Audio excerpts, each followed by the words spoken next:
In 2018, an autonomous vehicle hit and killed Elaine Herzberg in Tempe, Arizona, marking the first time a human was killed by an AI. In 2020, according to a contested UN report, a Turkish-built autonomous drone was used in Libya to hunt and kill retreating soldiers without any human intervention. In 2021, researchers discovered AI bots were generating 1/5 of all social media comments at a time where depression and suicide attempts were spiking. Further research showed that AI companions can easily be prodded into generating harmful responses around self-harm, violence, and sex, and teens reported developing an emotional dependence on those very same chatbots that make it distressing to walk away. In 1984, the movie Terminator predicted that AI would attempt to enslave or eliminate the human race. In recent years, the godfather of AI, Geoffrey Hinton, quit Google, warning that AI could in fact end civilization.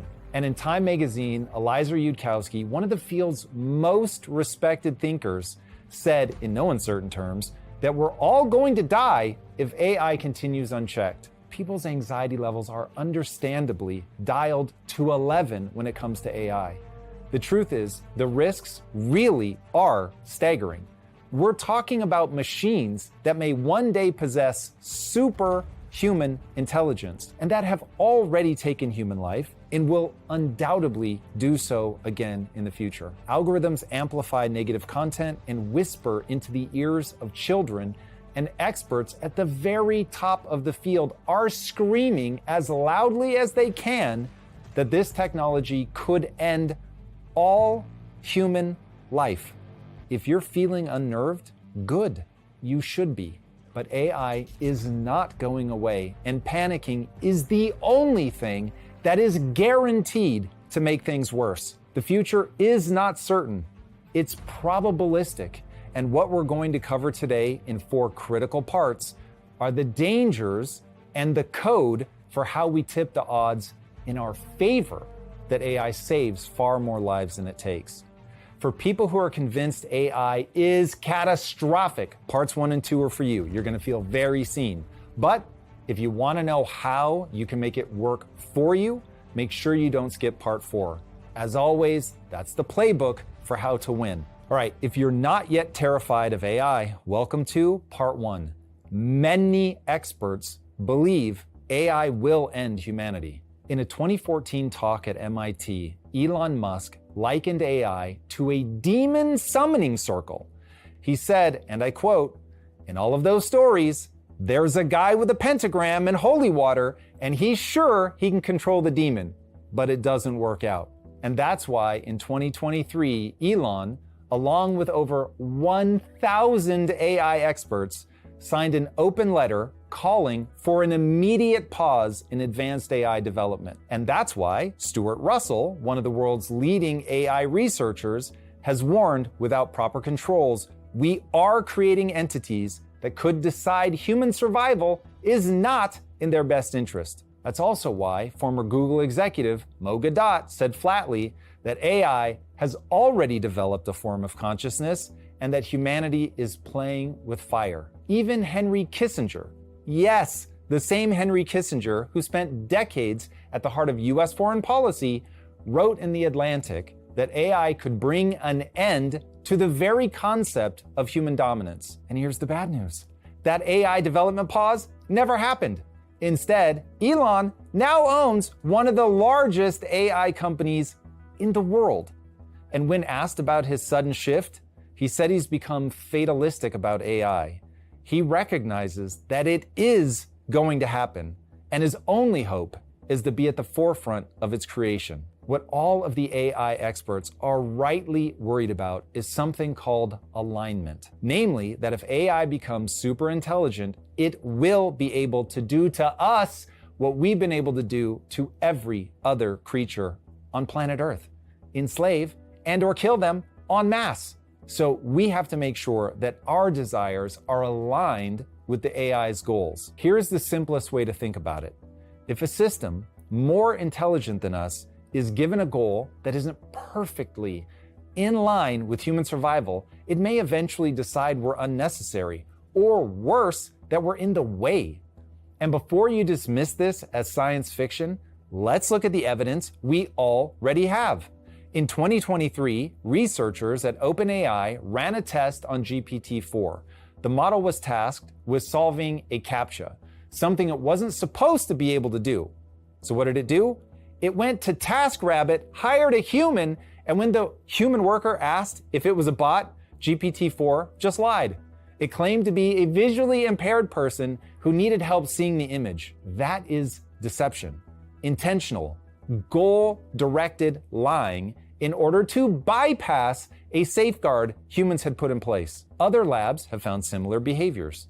Models that were explicitly told to stay in the box have instead written code that attempts to copy itself into new environments, in effect, trying to persist even when humans wanted to shut it down. One experiment at Anthropic showed an AI deliberately withholding information from its overseers when it calculated that revealing the info would get it penalized. That's not a glitch. That's strategic concealment. And the AI doesn't need to be evil to become a problem. It may even be trying to do what we asked. Imagine this. You build a super intelligent AI and give it a simple job. Make paperclips. Nothing sinister. It's just paperclips. Awesome. It gets to work. You designed it to do it after all, but it's smarter than you, so it starts optimizing. It digs mines for ore. It hijacks factories and hacks into financial systems so it can buy up more resources. And before long, every square inch of Earth is covered in paperclip machines, forests, oceans, even human bodies, all stripped down into raw material to make more, you guessed it, paperclips, because that's the goal. And that's an example of a simple misunderstanding. What if it's not confused? What if it just wants something different than what we want? Imagine how little consideration we humans give to entire ecosystems of bugs when we're building something like a freeway. It's no hard feelings. It's just progress towards a goal. If AI is hundreds or even thousands of times smarter than humans, let alone the millions of times smarter that people are actually predicting, and you realize just how quickly this becomes a real issue. Making matters worse, everyone is basically just ignoring this problem right now. Partly because the problem just seems so impossible. I mean, the smartest people in the world cannot figure out how to keep these systems honest and aligned now. And honestly, the systems aren't even that smart yet. But despite that, we're integrating AI into everything as fast as we can. And if you really want to get slapped in the face by this problem, consider this. Alignment isn't a finish line. It's not a thing you can achieve and then move on. As the systems get smarter, their goals can emerge in ways we didn't intend, and their behavior can change in ways we won't even be able to detect. Imagine trying to raise a child that's 1,000 times smarter than you, can replicate itself, can jump from body to body, and can think at the speed of light. And here's where alignment researchers get truly bleak. They'll tell you that in the long run, we don't even know what keeping AI aligned with human values actually means. Whose values? Whose goals? Humans can't even align with each other. Countless government-sponsored murders will happen just while you listen to this. That's why even the creators of these systems tried desperately to get us to pause. But we won't. How do I know? We'll return to the show in just a second, but first, let's discuss a huge blind spot in your business. Bad news travels at light speed. Tariff policies can shift overnight these days. Supply chains snap without warning. Cash flow problems compound before you even know they exist. And by the time that critical issue hits your desk, it's already cost you weeks of revenue. If your business can't adapt in real time, you're in a world of hurt. You need total visibility, from global shipments to tariff impacts to real-time cash flow. That's NetSuite by Oracle, your AI-powered business management suite trusted by over 41,000 businesses. NetSuite brings accounting, financial management, inventory, and HR into one suite. Tame the chaos with NetSuite. If your revenue is at least 7 figures, download the free ebook, Navigating Global Trade, 3 Insights for Leaders at netsuite.com/theory. And now let's get back to the show. Welcome to part 2. We should stop, but we won't.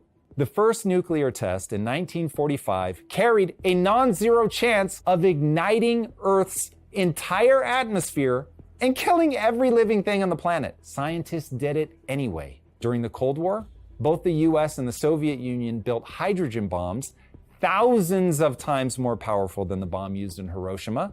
They knew a single mistake could end civilization, but they built them anyway. In 1972, biologists created the first recombinant DNA, knowing full well they might unleash uncontrollable pathogens, but they did it anyway too. In 2011, scientists deliberately modified H5N1 bird flu to make it airborne in mammals, knowing it could kill half the people it infected if it ever leaked. And every time, the logic has been the same. If we don't do it, our enemies will. This is known as game theory. And it's exactly why AI will continue to be developed no matter how many people beg us to stop. Game theory isn't really a theory at all. It's the brutal math of survival. If your rival is building a weapon that could destroy you, the safest move isn't to stop. It's to build the same weapon, just faster, even if it puts everyone at risk. That's why the US and the Soviets stockpiled 60,000 nuclear warheads, enough to wipe out life on Earth 10 times over. Both sides knew it could end civilization, but neither side could afford to slow down. Game theory is the iron law of human nature that says that if a technology promises an advantage, it will be built, no matter how deadly, no matter even if it's suicidal in the long run. It's known as the prisoner's dilemma, and it's the exact position that the US and China are in right now with AI. And it's exactly why, no matter what, AI is going to continue full steam ahead. The prisoner's dilemma goes like this. 2 suspects are locked in separate rooms. If both stay silent, they each get a light sentence. If one betrays the other while the second stays silent, the betrayer goes free and the loyal one rots in prison. If they both betray, they both lose. The rational choice isn't silence. It's betrayal every time, because neither can trust the other to hold the line. The consequences are too great. That's the United States and China with AI. Imagine if superintelligence is possible. If America pauses, but China doesn't, China wins. If China pauses, but America doesn't, America wins. But if they both keep building, the world hurdles towards a future where humans may be completely irrelevant or worse. No one wants that outcome, but no one can afford to be the sucker who stands still while the other side races ahead. And the danger isn't only that AI could wipe us out. Assume we solve for that, or that AI never achieves superhuman intelligence. We still have to worry about AI stripping us of our meaning and purpose, 2 of the things that make life worth living. Humans are meaning-making machines. Everything we do is driven by an internal narrative of what we're doing means. There's a phenomenal Shakespeare quote that sums this up. For there is nothing either good or bad, but thinking makes it so. It doesn't matter what happens. What matters is the story we tell ourselves about what happens. And what story are we going to tell ourselves when AI is better than us at everything? What story will we tell when all of our art looks like children's art in comparison? What story will we tell when we discover that our latest invention was created by AI already?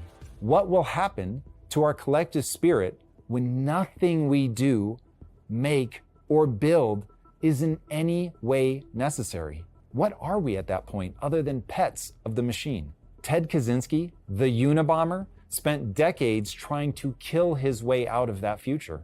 His fear was that technology would rob humans of what he called in his manifesto, the power process, where humans require goals that demand meaningful effort but are attainable to achieve psychological fulfillment, and advanced technology disrupts that by making life too easy, removing autonomy, or creating artificial surrogate activities that fail to satisfy innate needs. This disruption, he argued, leads to widespread boredom, depression, low self-esteem, frustration, and other forms of despair in industrial society, prompting his bombing campaign from 1978 to 1995 as a violent attempt to incite revolution against the technological system he could see us building. Now, it feels super weird to cite a lunatic as like, see, he saw what was coming. But for real, as evil as the Unabomber's actions were, he really did understand the problem clearly. If humans don't have to struggle and aren't needed, history says something else is going to happen. Humans will turn on each other. Because every time technology has ripped open questions of identity, of who we are, blood has followed. And that brings me to what may be the biggest problem in our problem set. Humans are in the process of giving birth to a new species. We are playing God. And we don't have to create a God to trigger a massive human immune response. My most controversial belief isn't about immigration or debt policy. My most controversial belief is about cheating death and embracing the augmentation of the human body with technology. I wrote a comic book about this 5 years ago, and I still think it paints an accurate picture. Some humans will embrace transhumanism and others will not. And those two groups will fight and blood will be shed. If you're tempted to think I'm exaggerating, let me tell you about the 30 Years' War. The 30 Years' War was one of the bloodiest conflicts in European history, and it was sparked by the printing press. When Gutenberg's invention spread across Europe, it didn't just democratize knowledge, it locked religious differences onto the page. Suddenly, small theological disputes that might once have stayed local, questions about the Eucharist, papal authority, the exact path to salvation, were copied, printed, and spread across nations in black and white. And once those differences were concrete, they became non-negotiable. And from 1618 to 1648, Catholics and Protestants butchered each other in the heart of Europe. Entire cities were reduced to ash, crops burned in the fields, starvation and plague swept the continent. Armies looted, raped, and slaughtered their way across Germany, Bohemia, France, and beyond. The numbers are truly staggering. In some regions of the German states, as much as 20% of the entire population was wiped out. Millions of lives lost, not to conquest, not to empire, but to arguments over which interpretation of Scripture was correct. That's what the printing press did. It gave people the power to see their differences in ink, and then it gave them the will to kill each other over them. Entire nations bled themselves dry over tiny theological differences that suddenly became visible thanks to the printing press. A single new technology, the ability to mass produce text, ripped Europe apart. And that pattern hasn't gone away. In Nigeria today, Christians and Muslims are still killing each other in bloody clashes, not over land, over belief. Now, zoom out and imagine what happens when AI forces the ultimate question of belief. Should humans merge with machines, or should we reject them? The answer to that is going to get bloody. If we slaughtered each other over Scripture, imagine what we'll do when we're fighting over the definition of humanity itself. Now, if you're in the worried about AI camp, hopefully you know you are not alone. You're right to be worried. However, if any of us stop there, it's like standing in the middle of a busy freeway. You're going to get hit from both sides. You'll get hit by the downside of AI that is real, but you're also going to miss the opportunities on the upside as well. So welcome to part 3, how to avoid a guaranteed path to failure. A Reuters Ipsos poll found that 72% of Americans fear AI will permanently replace jobs. And they're right. When the printing press was invented, Europe descended into chaos and war. When electricity arrived, it wiped out entire industries. The internet destroyed millions of jobs, from travel agents to local newspapers, and AI is already proving that it's going to do the same. However, the printing press also gave us mass literacy, the scientific method, and the Enlightenment, essentially all of modern life. Electricity created modern medicine, communications, and the entire Second Industrial Revolution. Didn't die from a hangnail? You can thank electricity. The internet also created entirely new industries and more than 20 million jobs worldwide. And in medicine alone, AI systems have already slashed drug discovery timelines from 6 years to just 18 months. In 2020, Google's DeepMind cracked the protein folding problem, something scientists had struggled with for 50 years, a breakthrough that could accelerate cures for diseases ranging from cancer to Alzheimer's. AI has detected breast cancer up to 5 years earlier than human doctors. AI-managed intersections have cut accidents by as much as 30%, and AI-powered fraud detection is stopping billions of dollars in theft annually. Every breakthrough brings disruption, sure, but it also extends human capabilities, human lifespan, and inevitably gives birth to thrilling new things we never could have previously imagined. In fact, right now in the West, inequality has reached freakish, unsustainable levels, like violent revolution type levels.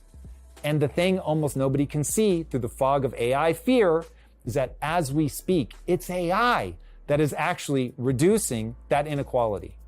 Everyone is convinced that as AI gets better, humans will get less valuable. But a recent research paper titled The Economics of Bicycles for the Mind by A.J. Agrawal, Joshua Gans, and Avi Goldfarb shows that's not necessarily true.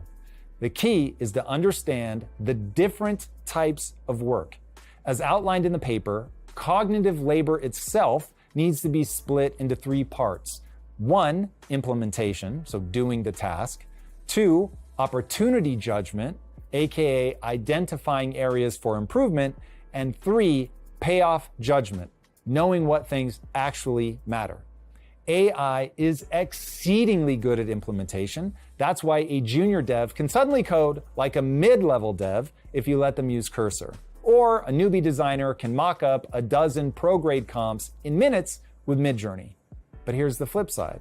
The better AI gets at doing, the more valuable human judgment becomes. Human judgment is the difference between a wall of AI slop and something actually useful.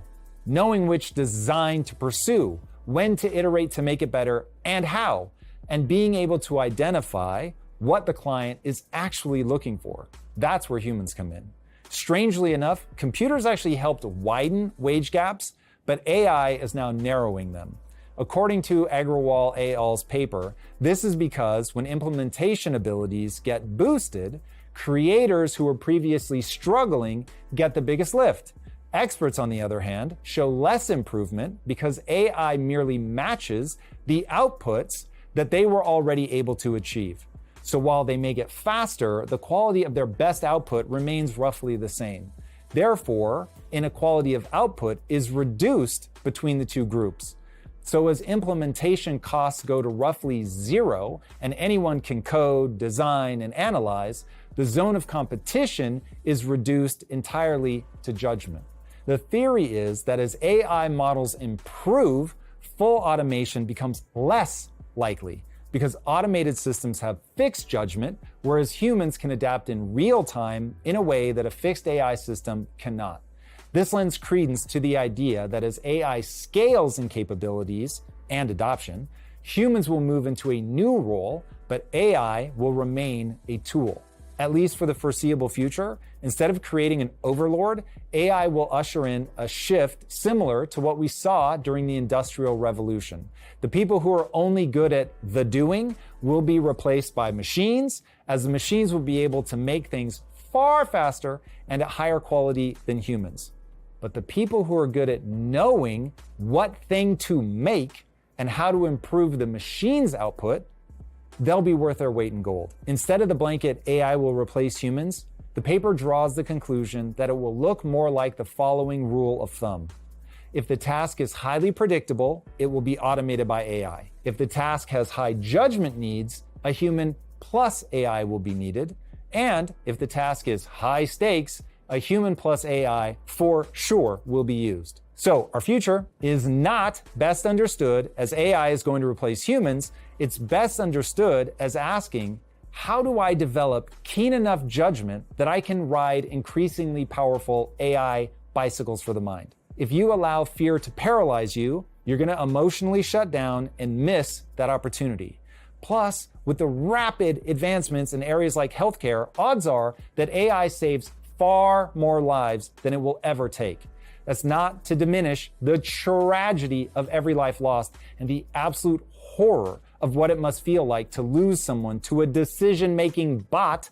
But when you weigh the losses against the gains, odds are stacked in favor of the gains. That is certainly what history tells us. And that's not even to mention that given the amount of energy the sun showers on the earth, AI will most likely help us efficiently capture that energy, driving the cost of energy to effectively zero. And the positive effects of that one simple fact cannot be overstated. The vast majority of one's expenses is tied to the cost of energy.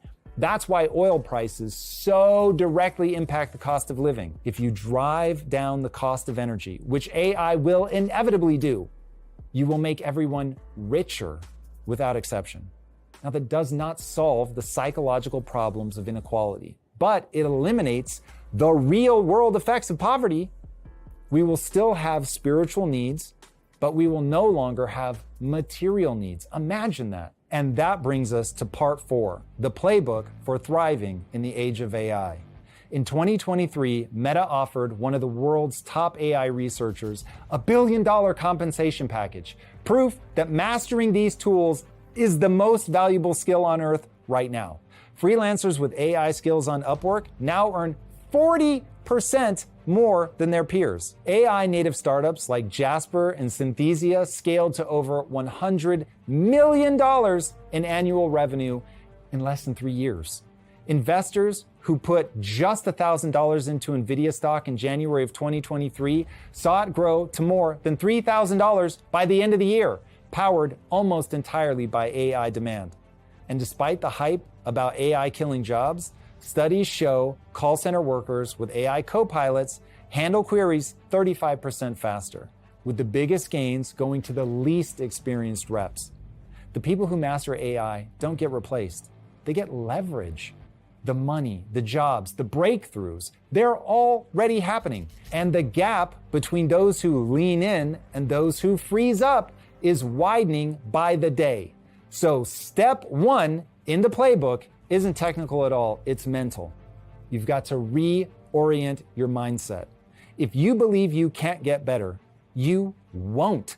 But if you believe you can, you will. It's what I call the only belief that matters. If you put time and energy into getting better, you will actually get better. So you have to recognize AI is the most powerful amplifier of human ability we've ever had. Now, you're living in the era of cynicism, low expectations, and defeatism. And that's exactly why those who choose a different story, those who bet on their own ability to grow, are about to win bigger than anyone in history. Step 2, master the tools.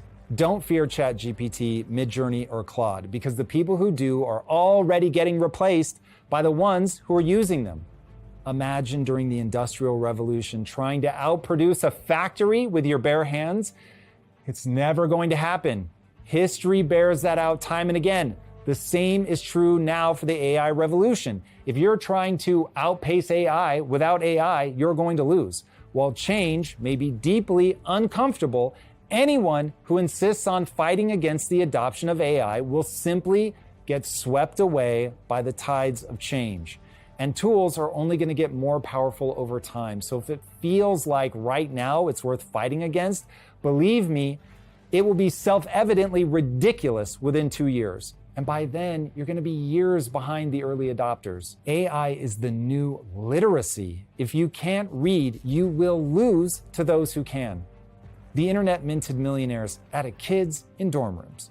Mobile apps turned nobodies into billion-dollar CEOs, and now AI is doing it again, but much, much faster. Don't let this pass you by. Step 3, get into assets. This is the thing that I'm a total psychopath about, and I will beat this drum until it breaks. If you don't own assets, inflation owns you. You are hemorrhaging buying power every single day of your life. You're being stolen from, and you're doing nothing to stop it. Assets are the only protection. The reason the rich get richer and the poor get poorer is 100% about asset ownership, despite the fact that over the last 200 years, US stocks, an asset class, returned on average 6.5% above inflation every year. Only 10% of the US owns a full 93% of the assets. People just do not understand this simple yet critical financial truth. No job in history has or even can match that kind of compounding, except of course for the AI wizard who secured the billion-dollar salary. But you get what I'm saying. Now layer on top of that the fact that you can buy assets in AI, and you realize how you can take advantage of the AI boom without needing to be an entrepreneur. Take NVIDIA, for instance. As we talked about before, that stock tripled in a ridiculously short period of time, and it was available to anybody investing in the stock market. And it's not just stocks. The World Bank estimates AI could add $7 trillion to global GDP by 2030. That's in 5 years. You must find a way to participate in this. And if AI is making the job market hard to predict, asset ownership becomes the most obvious solution. Odds are, if you're not exposed to a broad basket of AI-linked assets, you're going to miss out on the single biggest wealth creation event since the internet. Here is the brutal truth. The people who fail to get into assets will end up stuck in a doom loop of government assistance and UBI. The people who own assets, on the other hand, are likely to ride the wave of compounding wealth. Now, you can't be in a rush or assume that you can see the future clearly, but you need to be invested in assets. Start small if you have to, buy fractional shares, dollar cost average into index funds. Be cautious, be smart, don't try to time the market, but for the love of God, get skin in the game. Waiting on the sidelines while inflation eats your buying power is financial suicide. Step 4, build machine-proof skills. AI is a monster at patterns. It writes code, it drafts legal docs, it spots tumors on scans. But here's what it can't do. Be human. Therapists, teachers, and nurses are all among the fastest growing job categories in the US. Not because they're immune to AI, but because trust and empathy don't yet scale with silicon. Physical dexterity is also another moat. Robots can weld on an assembly line, but they're nowhere close to what a plumber can do as to crawl under a sink or a contractor solving a messy renovation in real time. That's why the Bureau of Labor Statistics projects skilled trades like electricians and mechanics will keep growing even as automation surges. And then there's judgment, which we covered in detail in part 3. When call centers rolled out AI copilots, performance may have jumped by 35%, but only when humans were still making the final calls.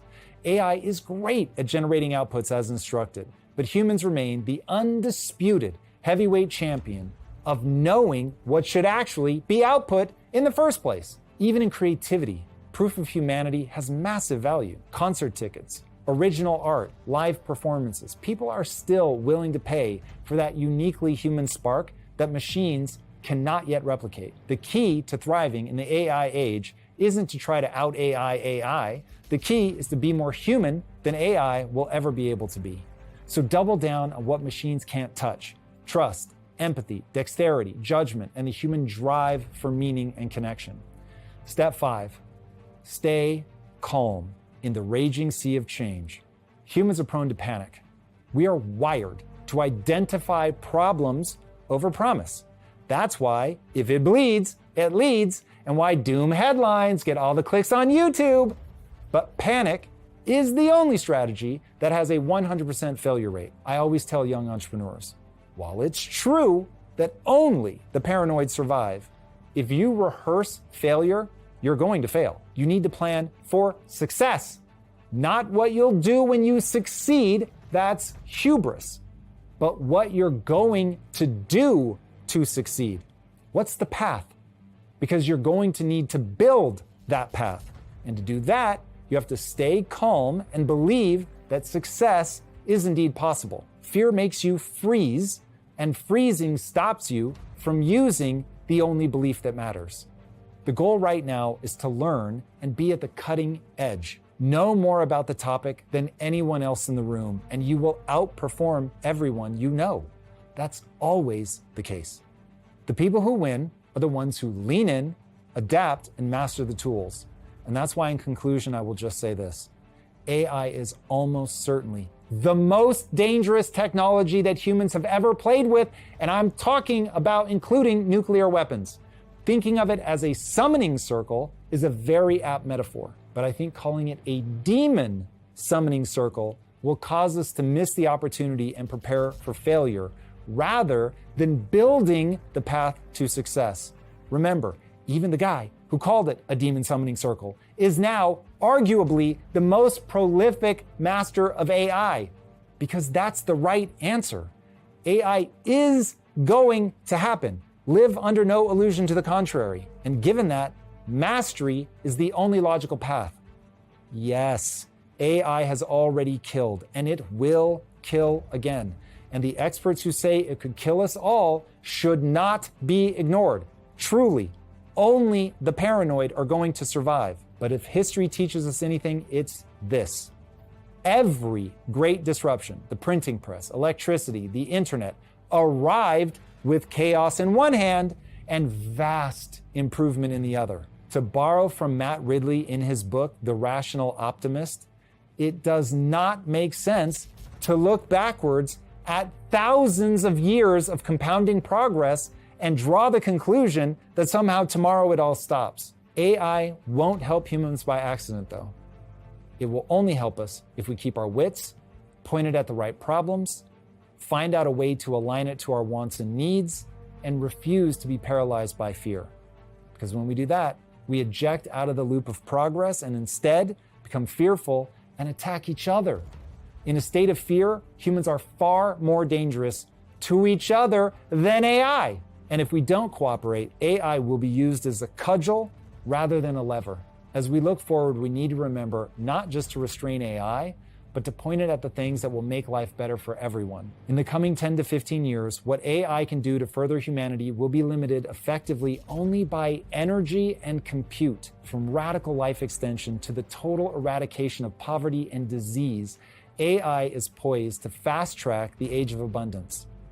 None of this fixes the contradictions of the human heart, of course, and we will remain capable of both extraordinary beauty and extreme violence. But if we can keep our heads and work together, we can leverage AI as a tool to improve every aspect of life. It is guaranteed to be a bumpy road, but like every revolution before it, it has the potential to add far more than it takes away. It's not a question of whether AI is dangerous. It is. It's not even a question of if AI will happen. We couldn't stop it if we wanted to. It's a question of whether we will bury our heads in the sand and guarantee that we lose, or whether we can muster the courage to face rapid change and steer it in a beneficial direction. All right, as always, I cannot guarantee that we'll make the right choice at the societal level, but each of us can individually make the right choices in our own lives. Stay alert, follow the playbook, and the future will be brighter than ever. If you guys want to join me as I explore ideas like this in real time, join my growing live community on YouTube Wednesdays and Fridays at 6 a.m. Pacific time. You can ask questions, join the debate, or just enjoy the discussion. And if you haven't already, be sure to subscribe. Until next time, my friends, be legendary. Take care. Peace. Here is a truth no one tells you about scaling a business. The number one reason seven-figure founders fail is not because of bad strategy. It's people. What built your $3 million company will break it on the way to $100 million. I know firsthand. I've seen it so many times.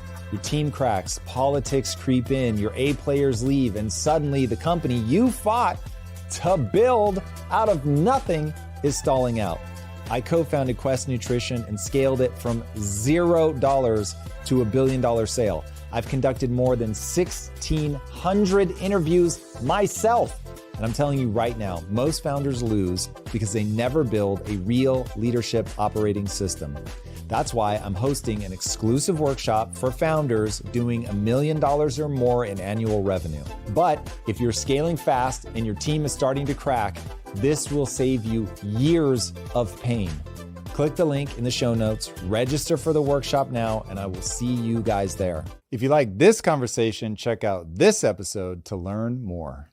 A single gunshot rang out on September 10th, 2025, killing Charlie Kirk and proving the pollsters right, because 1 in 4 Americans openly believe political violence may be justified.